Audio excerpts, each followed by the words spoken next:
शरद पवार के एक फैसले ने दिल्ली से लेकर महाराष्ट्र तक हलचल मचाकर रख दी है। उनके रिटायरमेंट के ऐलान के बाद से ही एनसीपी और महाविकास अघाड़ी गठबंधन के भविष्य पर सवाल खड़े होने लगे हैं। वहीं अब शरद पवार ने एक बड़ा दांव चलते हुए अपने इस्तीफे पर सोचने के लिए कुछ दिन का वक्त मांगा है, जिससे एक नई चर्चा शुरू हो गई है। महाराष्ट्र की राजनीति को करीब से जानने वालों को बाल ठाकरे का चैप्टर याद आने लगा है। अब उन्होंने शिवसेना के अपना इस्तीफा दिया था। कहा जा रहा है कि शरद पवार को कदम पीछे हटकर कोई बड़ी बात करने वाले हैं। आइए जानते हैं कि सियासी शतरंज के बादशाह शरद पवार की अगली चाल क्या हो सकती है। यूं तो सियासी जगत में शरद पवार को लेकर कहा जाता है कि उनकी अगली चाल का पता लगा पाना काफी मुश्किल है। शरद पवार का हर फैसला उनकी सियासी गणित का ही एक हिस्सा होता है। अब पार्टी में मचे घमासान के बीच उनके रिटायरमेंट के ऐलान को भी इसी का एक हिस्सा माना जाता है। एनसीपी में पिछले कुछ हफ्तों से कुछ भी ठीक नहीं चल रहा था। शरद पवार के भतीजे अजित पवार का बीजेपी की तरफ झुकाव लगातार बढ़ रहा था और वो इसके लिए शरद पवार पर दबाव बना रहे थे, क्योंकि बिना शरद पवार के पार्टी विधायकों को हाईजैक करना अजित पवार के बस की बात नहीं थी। ये 2019 में साबित हो चुका था। अब अजित पवार ने रातों रात पाला बदल दिया था।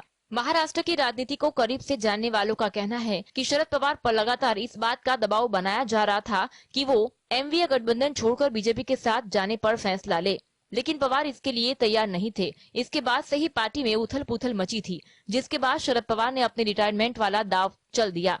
हाल की स्थिति में एनसीपी के तमाम बड़े नेताओं ने उनकी इस्तीफे का विरोध किया और कहा कि एनसीपी का मतलब ही शरद पवार है, इसीलिए उन्हें अपने इस फैसले को वापस लेना चाहिए। छगन भुजबल जैसे नेताओं ने कहा कि पार्टी को आपकी जरूरत है, इसलिए आपका यह फैसला हमें मंजूर नहीं है। इतना ही नहीं, पवार के ऐलान के बाद से ही पार्टी के तमाम कार्यकर्ता नारेबाजी कर रहे हैं, जिससे शरद पवार की सियासी ताकत खुलकर सबके सामने आ गई है। अब शरद पवार की सियासी चाल को कई नजरिए से देखा जा रहा है। कुछ जानकारों का कहना है कि शरद पवार ने पार्टी पर अपनी पकड़ को मजबूत करने के लिए ये बड़ा दांव चला है।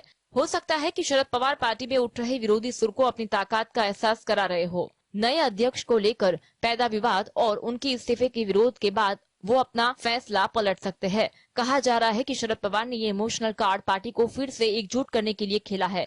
वहीं कुछ लोग का ये भी कहना है कि एनसीपी महाराष्ट्र में एमवीए गठबंधन से अलग हो सकती है, जिसके लिए ये पूरी कवायद हुई हो और शरद पवार किसी और के हाथों ये सब करवाना चाह रहे हो। हाल ही में शरद पवार के रोटी पलटने वाले बयान को भी इससे जोड़कर देखा जा रहा है। Bureau report, GST. Go First के धरातल पर आने से कई यात्री फंस गए। कुछ की तो हालत ऐसी हो गई कि उनको अपनी मंजिल पर पहुंचने के लिए पैसे भी जुटाने मुश्किल हो गए। सभी यात्री के मन में एक ही सवाल था कि क्या उन्हें अपना पैसा वापस मिलेगा। वहीं गो फर्स्ट की ओर से रिफंड के बारे में एक बड़ी जानकारी दी गई है। कैश की तंगी से जूझ रही एयरलाइन गो फर्स्ट के यात्री परेशान हो रहे हैं। एयरलाइन ने 3, 4 और 5 मई के लिए फ्लाइट सस्पेंड कर दी है। उसके पास फ्यूल भरने का भी पैसा नहीं है। एयरलाइन की वेबसाइट के अनुसार वो रोजाना 27 डोमेस्टिक और 8 इंटरनेशनल डेस्टिनेशन के लिए 200 से ज्यादा फ्लाइट ऑपरेट करती है। फ्लाइट ऑपरेशन रद्द होने के बाद एयरलाइन टिकटों का पैसा भी वापस करेगी। रिफंड ओरिजिनल पेमेंट मोड के जरिए किया जाएगा, मतलब जिन लोगों के क्रेडिट कार्ड के माध्यम से टिकट का पेमेंट किया है, उनके क्रेडिट कार्ड स्टेटमेंट में रिफंड दिखाई देगा। वहीं उन्होंने यूपीआई और नेट बैंकिंग से पेमेंट किया है, उन्हें रिफंड सीधे उनके अकाउंट में मिलेगा। गो फर्स्ट की फ्लाइट अचानक रद्द होने से कई यात्री परेशान हुए और उन्होंने सोशल मीडिया के माध्यम से अपना गुस्सा निकाला। Director general of civil aviation ने भी इस मामले में नाराजगी जाहिर की। डीजीसीए ने एयरलाइंस को कारण बताओ नोटिस भी जारी किया है और 24 घंटे के भीतर जवाब मांगा है। वहीं एविएशन मिनिस्टर ज्योतिरादित्य सिंधिया ने कहा कि सरकार हर संभव तरीके से एयरलाइन की मदद कर रही है और स्टेक होल्डर से भी बात की है। Bureau report, GSTV. ग्रुप की एयरलाइन कंपनी गो फर्स्ट ने 2005 में एविएशन सेक्टर में एंट्री की थी। शुरुआत में महज 2 विमान पट्टे पर लिए गए थे, जो अब बढ़कर 61 विमान हो गए।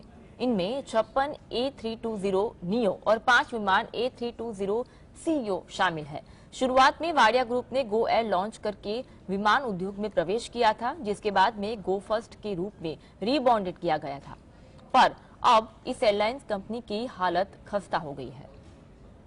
भारतीय एयरलाइंस सेक्टर में एक और बड़ा घटनाक्रम देखने को मिल रहा है। देश में तीसरी एयरलाइंस कंपनी दिवालिया होने की कगार पर पहुंच चुकी है। बजट एयरलाइंस गो फर्स्ट ने खुद एनसीएलटी में वॉलंटरी इंसॉल्वेंसी प्रोसीडिंग के लिए एप्लीकेशन दी है। इससे पहले जेट एयरवेज साल 2019 में दिवालिया हो गई थी, जबकि इससे पहले भगोड़े कारोबारी विजय माल्या के नेतृत्व वाली किंगफिशर एयरलाइंस डिफॉल्ट हो चुकी है। एक और जहां ये 3 कंपनियां बर्बाद हुई, तो वहीं दूसरी ओर एविएशन सेक्टर में इंडिगो लगातार अपना दायरा बढ़ाती जा रही है, जबकि 69 साल बाद फिर से टाटा ग्रुप की झोली में आई एयर इंडिया भी आगे की ओर बढ़ रही है। सबसे पहले बात कर लेते हैं कि किसी कंपनी का दिवालिया होना आखिर क्या होता है। तो बता दें कि दिवालियापन एक वित्तीय स्थिति होती है, जबकि कोई शख्स या कंपनी अपने उधार और देनदारियों को चुकाने या वापस भुगतान करने में सक्षम नहीं होती है।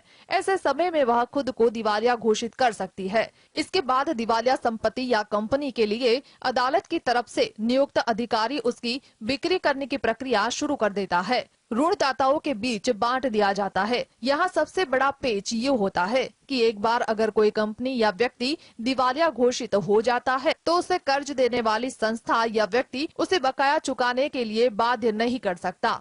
Bureau report, GSTV।